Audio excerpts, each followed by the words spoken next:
여러분, 피스티스 방송의 존 전도사입니다.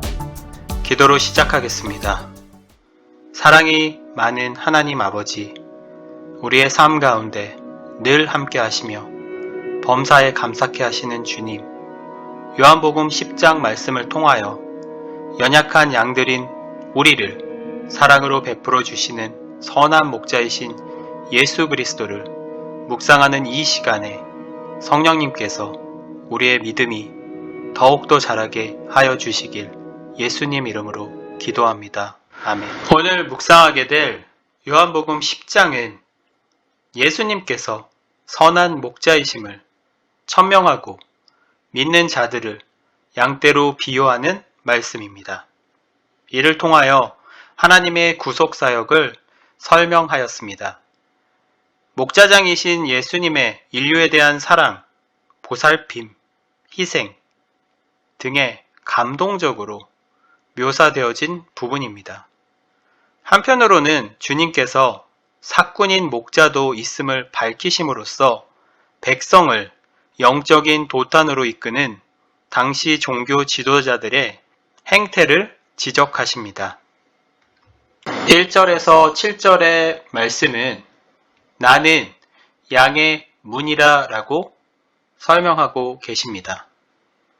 양은요, 목자의 끊임없는 관심과 보호를 필요로 합니다. 양의 첫 번째 특징은요, 눈이 굉장히 나쁘다고 합니다. 시력이 굉장히 나빠서요, 눈앞에 뭔가 보이고 그게 눈앞에서 움직이기만 하면 그걸 졸졸 따라다니는 그런 습성을 지니고 있습니다. 양을 치는 개들이 옆에서 뛰어다니면요, 그게 또 목자인 줄 알고 쫓아다닌다고 합니다. 양의 두 번째 특징은요, 잘 속는다입니다. 양떼의 형편없는 분별력을 야생 개들이 또는 늑대들이 잘 알고 있다고 합니다. 그래서 예전부터 이 야생 개들은요, 야생의 양떼를 교묘히 유도해서 좁은 골짜기로 몰아넣은 뒤에 잡아먹곤 했다고 합니다. 인간들이 바로 그 점을 응용하여 가지고 양치기 개를 훈련시켰다고 합니다. 이 네 가지 특성을 우리가 잠깐 봤는데요. 첫 번째는 눈이 나쁘다. 우리의 믿음이요, 정말 좋은 것만 바라고 있는지, 나쁜 것은 우리가 제거하고 교회 안에서 또는 안과 밖에서 사회생활을 하면서 정말 나에게 이로운 것만 바라보는 그런 믿음 생활을 하고 있지 않은지 우리를 잘 살펴봐야 한다고 생각합니다. 두 번째는 잘 속아요. 우리가 정말 좋은 말과 나에게 정말 듣기 좋은 그런 말을 하는 것에 대해서 우리가 혹해서 잘 속고 있지 않은지, 또한 우리의 믿음은 항상 우리를 기쁘게 해주는, 그러니까 우리 삶 가운데서 항상 기쁨이 없이는 믿음 생활이 되지 않는 그런 우리의 그 한쪽으로 치우친 믿음이 있지 않은지 점검해 봐야 됩니다. 세 번째 특징은요, 잘 넘어진다입니다. 우리는요, 무엇을 시도하면 한 번의 시도 끝에서 실패로 인해서 좌절하고 또 두려워하며 다시 일어나는 그런 희망적인 내 안의 용기를 불러내지 못하고 그냥 그대로 넘어집니다. 네 번째 특징이 되어버리는 거죠. 양의 넘어지면 일어나지 못한다는 겁니다. 오늘날의 많은 사람들이요, 어떠한 어려움과 두려움과 고독으로 인해서 자신의 삶을 내어버리는, 죽음에 이르게 하는 그런 상황까지 오게 된다는 안타까운 현실이 우리가 살고 있는 이 세상에서 뉴스로 접하고 있습니다. 우리의 모습이 마치 양의 모습처럼 지금 그렇게 살고 있지 않은지 생각해 봐야 됩니다. 다섯 번째 양의 특징은요, 중심을 금방 못 잡는다입니다. 그러니까 양이요, 뒤집혀 있는 그 상태 그대로 또 누군가가 제대로 일으켜 세워도 금방 중심을 잡지 못하기 때문에 일으켜 세워진 후에는 목자가 양이 똑바로 걷도록 몇 초 동안 가만히 붙잡아줘야 합니다. 우리의 믿음도요, 금방 예수 그리스도께서 우리의 삶의 구원자이시고 우리와 함께 하시며 하나님은 우리의 삶의 주관자이시고 하루하루의 삶이 하나님의 뜻 가운데 서지만 우리는 그것을 금방 잊어버리고 우리의 믿음의 중심이 하나님께 향하지 못하는 것을 자주 보게 됩니다. 양의 6번째 특징은요, 굉장히 이기적이고 자기 멋대로 행동을 취합니다. 새끼 양들이요, 배가 고파서 어미로 보이는 양들에게 다가가서 우유를 얻으려 다가가면요, 양들은 매정히 뿌리치고 가버립니다. 자기가 낳은 새끼한테도 그런 행동을 취하는 거죠. 양이 그저 온순한 것 같지만 실은 상당히 이기적이고 멋대로인 면도 있다고 합니다. 목자가 없으면요, 양은 각자 자기 먹이 찾는 거에만 정신이 팔려갔고 자기 멋대로 가버린다고 합니다. 우리의 삶은 그렇지 않은가요? 우리는 우리가 눈에 보이기 좋은 것만, 또 내가 하고 싶은 것만, 내 생각만, 내 멋대로, 내 편이 아닌 것은 바라보지 않는, 공유하지 않는, 그러니까 내 삶과 다른 사람들을 우리가 이해해주고 소통하지 않고 그냥 우리 삶이 너무나 멋지고 내 마음 안에 있는 것이 이 삶의 중심이고 그리고 나만이 다 맞다라고 생각하는 그런 삶을 우리가 살고 있지 않은지 또 묵상해 봐야 됩니다. 자, 양의 7번째 특징은요, 방향 감각이 없습니다. 양들은 방향 감각이 없습니다.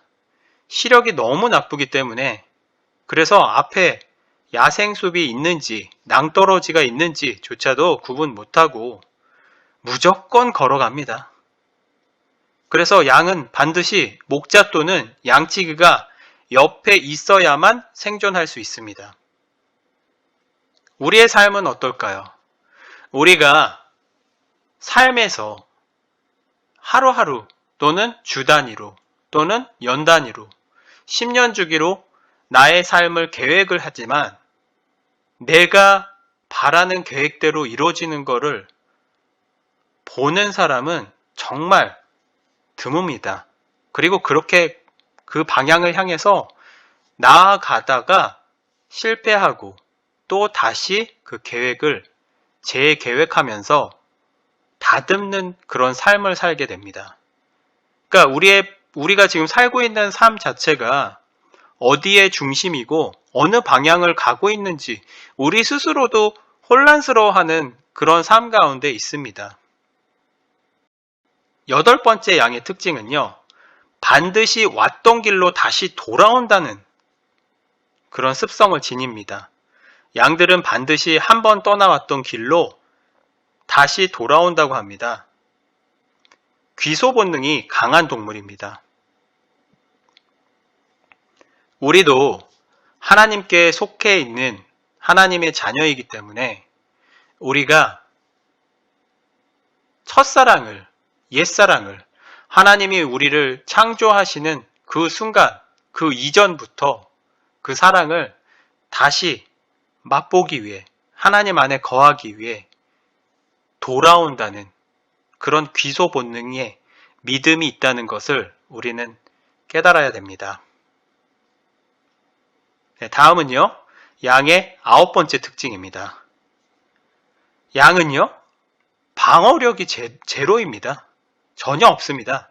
양은 자신을 방어할 만한 능력이 전혀 없는 동물입니다. 잘 속고 눈도 안 보이고 뛰는 속도까지 느리기 때문에 반드시 지키는 누군가가 있어야 된다는 겁니다. 우리의 삶도요, 우리가 스스로 통제하고 매일같이 우리가 잘 살고 있다고 생각하지만 무언가에 의해서, 누군가에 의해서 우리가 잘 속아 실패하기도 하고, 또한 앞에 보이는 현실을 바라보지 못하고 눈이 또 잘 안 보이고, 또한 그런 문제에 대한 대체 능력이 바로바로 뛰어나는 그런 속도와 맞지 않기 때문에 실패하는 경우도 매번 있습니다. 그런데요, 우리를 지켜주시는 분이 완전하신 분, 하나님께서 우리와 함께 하신다면 우리의 삶은 방어력이요, 제로가 아니라 공격력이 100%가 되겠죠. 완벽한 우리의 삶으로 이끌어 주실 것입니다. 양의 10번째 특징은요, 죽을 때가 되면요, 온순해지는 것입니다. 염소나 돼지 등의 동물들은요, 죽음 직전에 발버둥을 치면서 죽는 반면에 양은 죽음 앞에서만은 모든 것을 체념한 듯 온순해진다고 합니다. 예를 들어보죠. 어떤 삶은 명예가 가득 차 있고 어떤 삶은 부귀 영화를 다 누린다고 생각을 해보세요. 모든 것을 얻었지만 병원에 가서 배가 아파서 병원에 갔는데 갑자기 내일 모레 죽는다는 그런 변명을 모르는 그 질병에 걸려서 이틀밖에 살지 못한다면 그의 삶은요, 굉장히 공허하고 자신의 삶의 의미에 대해서 다시 한번 생각하게 되며 더 이상의 세상에 대한 미련이 없어지면서 양의 모습과 같이 온순해지겠죠. 그렇지만 하나님을 바라본다면 기쁨으로 죽음을 맞이할 수 있습니다. 하나님과 함께 동행한다는 삶은요, 죽음으로 삶이 끝나는 것이 아니라 영생의 시작이니까 죽음조차도 기쁨으로 누릴 수 있다는 의미를 지니고 있습니다. 1절에서 18절의 말씀은 예수 그리스도께서 나는 선한 목자라고 말씀하고 계십니다. 11절에 나는 선한 목자라, 선한 목자는 양들을 위하여 목숨을 버리거니와. 10장 11절에 선한 목자라는 말씀은 그 착한 아름다운 좋은 목자라는 뜻입니다. 예수님은 가장 이상적이신 목자이십니다. 그것은 예수님께서 자기 양들, 우리들을 위하여, 우리들을 돌보시기 위하여 스스로 목숨을 버리시기까지 하시기 때문입니다. 그래서 예수님은 선한 목자로 양들을 위하여 자기 목숨을 내어주실 정도로 사랑하시는 분을 가리킵니다. 그러나요, 10장 12절에 사꾼이 나오는데요. 사꾼은요, 목자의 심정, 특히 희생은 없고요, 단지 상만을, 돈을 위해서, 내가 일한 대가를 위해서 일하는 사람으로서 바리새인과 사두개인들을 가리키고 있습니다. 14절 말씀에는요, 나는 선한 목자라, 나는 내 양을 알고 양도 나를 아는 것이, 15절에 아버지께서 나를 아시고 내가 아버지를 아는 것 같으니 나는 양을 위하여 목숨을 버리노라. 16절에 또 이 우리에게 들지 아니한 다른 양들이 내게 있어 내가 인도하여야 할 터이니 그들도 내 음성을 듣고 한 무리가 되어 한 목자에게 있으리라. 자, 여기서 내 양이라고 이렇게 나오는데요. 내 양은요, 하나님을, 예수 그리스도께서 구원자이심을 미리 믿고 또한 우리가 하나님의 자녀가 되는, 그러니까 예수 그리스도 안에서 양이 되는 믿는 자들을 가리키는데요. 그러나 여기 다른 양들이라고 하면요, 아직 예수님이 구원자이심을 듣지 못한, 복음을 듣지 못한 사람들을 향해서 얘기하고 있습니다. 이것은요, 무엇을 가리키냐면 똑같은 하나님의 사랑, 예수 그리스도의 사랑 안에서 믿는 자와 복음을 아직 듣지 못했지만 예수 그리스도가 구원자이심을 또 믿게 될, 또한 같은 사랑을 동일하게 받는다는 거예요. 예수님께서 그분들도 향해서 인도하고 또한 그 음성을 듣고 한 무리가 된다. 즉 믿는 자와 또한 앞으로 믿을 모든 사람들, 온 인류를 구원하시기 위해서 예수님께서 오신 것이기 때문에 우리는 미리 믿었다고 감사 당연히 해야 되지만 우리는 믿지 않다가 하나님을, 예수 그리스도께서 구원자이심을 믿고 하나님을 따르는 것도 또한 똑같은 동일한 하나님의 은혜가, 하나님의 사랑이 축복 가운데 임하는 것을 알 수 있습니다. 그래서요, 먼저 믿었다고, 나중 믿었다고 하나님이 보시기에 똑같이 동일하게 사랑한다는 말씀입니다. 먼저 믿어서 더 많은 하나님의 사랑을 받고 축복을 받는다는 것은 하나님의 섭리와 맞지 않습니다. 이러한 예수님의 말씀을 통하여 선한 목자와 삭군의 비유에 관해서 유대인 사이에 분쟁이 일어나게 됩니다. 그 내용 부분이 19절에서 21절의 말씀이고요. 22절에서 39절은 수전절에 예루살렘에서 배척을 당하시는 예수 그리스도의 이야기입니다. 수전절이라 하면요, BC 164년에 유다 마키비아가 예루살렘 성전을 청결하게 하고 다시 봉헌한 것을 기념하는 절기입니다. 그보다 3년 전에는요, 안티오쿠스 에피파네스가 성전을 더럽히고 그곳에서 이방신에게 제사를 드린 사건이 있었습니다. 수전절은요, 기슬르 월인 12월 초 25일부터 8일 동안 지켰습니다. 자, 이곳에서요, 26절에 얼마나 심각한지를 나타내는데, 너희가 내 양이 아니므로 믿지 아니하는도다. 유대인들을 향해서 얘기하는 거죠. 믿지 못하는 유대인들을 양으로 표현하고 있습니다. 그러니까 예수님의 말씀, 복음을 전하는 말씀을 믿지 않으므로 내 양이 될 수가 없다라는 그런 의미를 지니고 있죠. 27절은요. 내 양은 내 음성을 들으며 나는 그들을 알며 그들은 나를 따르느니라 라고 말씀하고 계십니다. 그러니까 내 양이라 하면 예수님의 말씀을 듣고 행동으로 취하는 사람을 가리키는 거죠. 일단 듣기만 하고요. 내 안에 예수님의 말씀이 내 안에 임하지 못하고 또한 내가 그 가운데 서지 못한다면 예수님의 양이 될 수가 없는 거죠.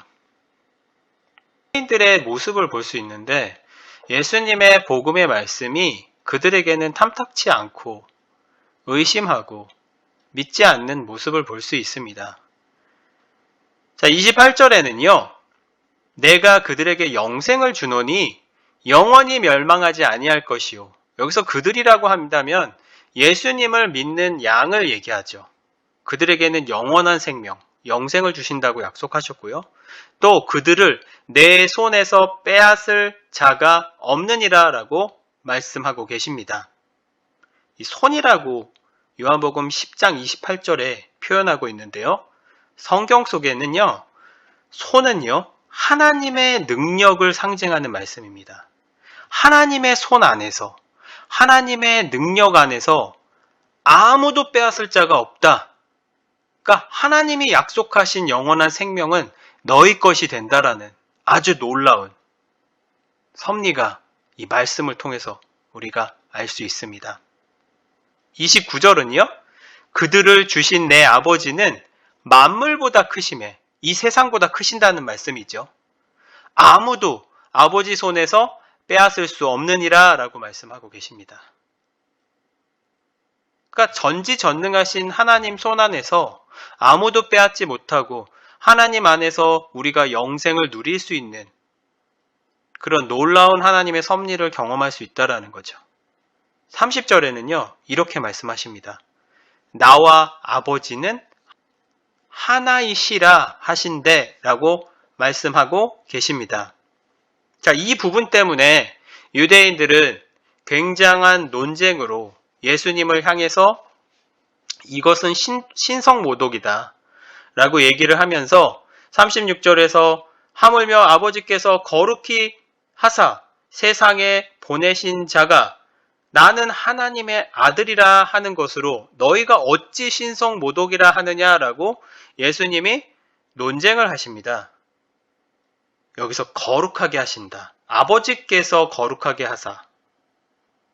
이 거룩은요, 어원적으로 구별하다, 하나님께 속하다라는 뜻입니다. 그러니까 예수님을 하나님께 속한 자, 거룩한 자로 세상에 보내신 하나님, 하나님의 아들임을 예수님이 나타내시는 거죠. 자, 이를 통하여 예수님께서 유대인들에게 배척을 당하십니다. 그래서 40절에서 43절의 말씀이 예수님께서 요한이 세례 베풀던 곳으로 가십니다. 41절에 많은 사람이 왔다가 말하되 요한은 아무 표적도 행하지 아니하였으나 요한이 이 사람을 가리켜 말한 것은 다 참이라 하더라. 42절에 그리하여 거기서 많은 사람이 예수를 믿으니라 라고 말씀하고 있습니다. 자, 여기서 두 가지의 의미를 알 수 있는데요. 이 두 단어가 표적과 믿음입니다. 그러니까 많은 사람들이요, 예수님을 믿는 그 이유 중에 하나가 이 표적의 행함으로 인해서 많은 사람들이 믿게 된 거죠. 눈에 보이는 그런 기적과 이적들을 통해서 예수님을 많이 믿게 되는 그런 모습을 보게 됩니다. 그러니까 예수님이 말씀으로 전하는 이 복음 자체로 믿는 사람들이 많지 않았다는 안타까운 그런 이야기죠.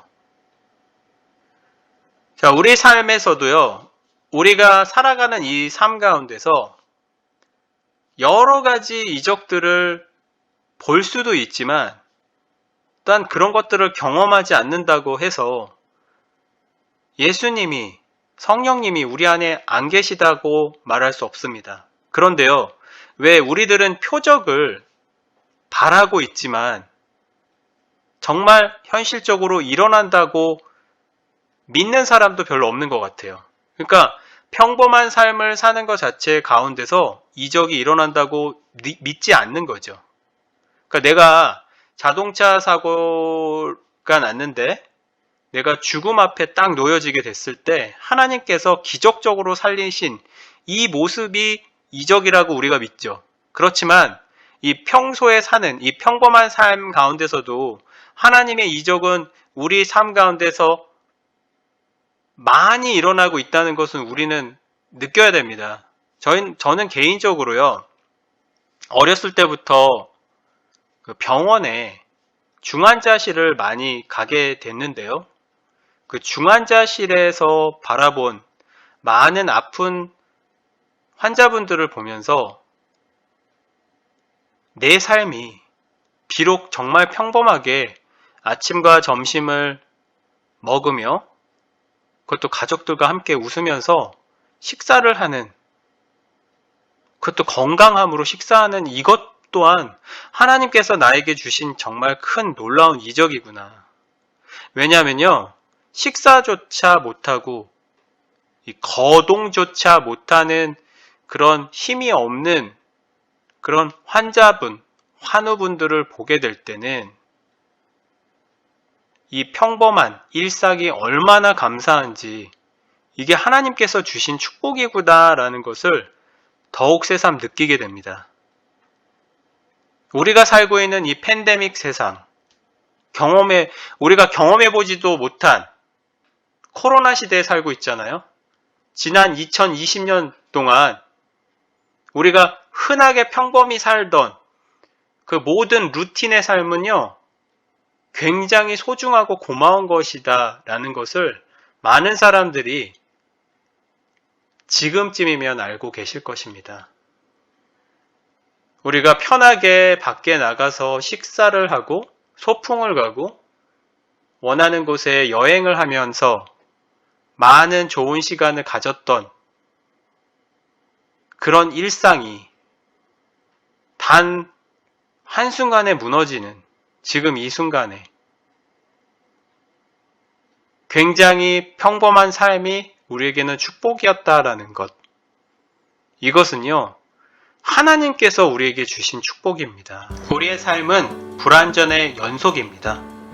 어떤 문제를 해결하면 또 다른 문제가 내 인생 앞에, 내 삶 문제 앞에 나타나서 우리의 마음을 막 흔들어 놓습니다. 근심과 걱정이 끊임없는 세상 가운데 우리는 살아가고 있습니다.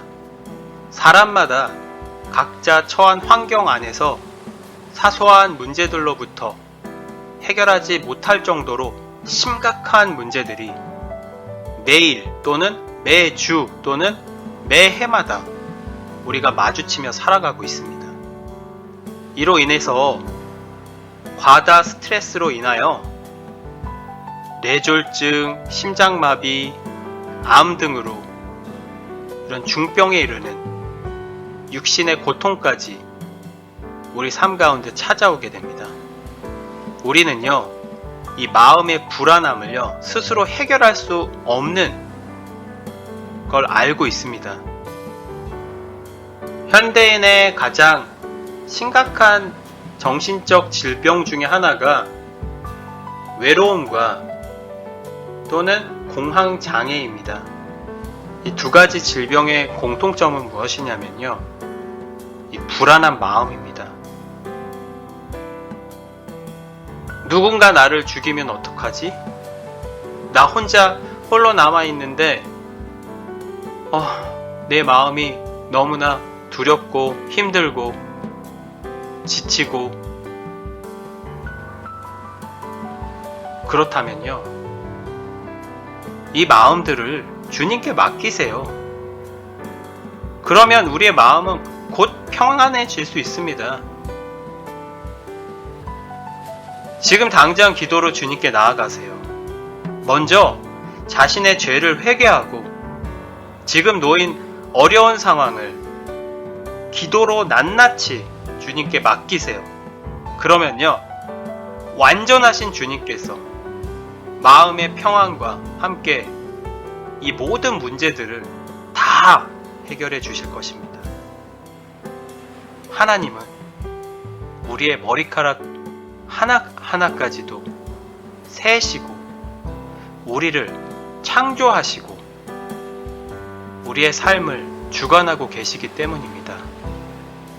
우리를 설계하신 하나님께 우리의 삶을 맡기지 않는다면 이런 불안과 근심 가운데서 우리는 헤어날 수가 없어요.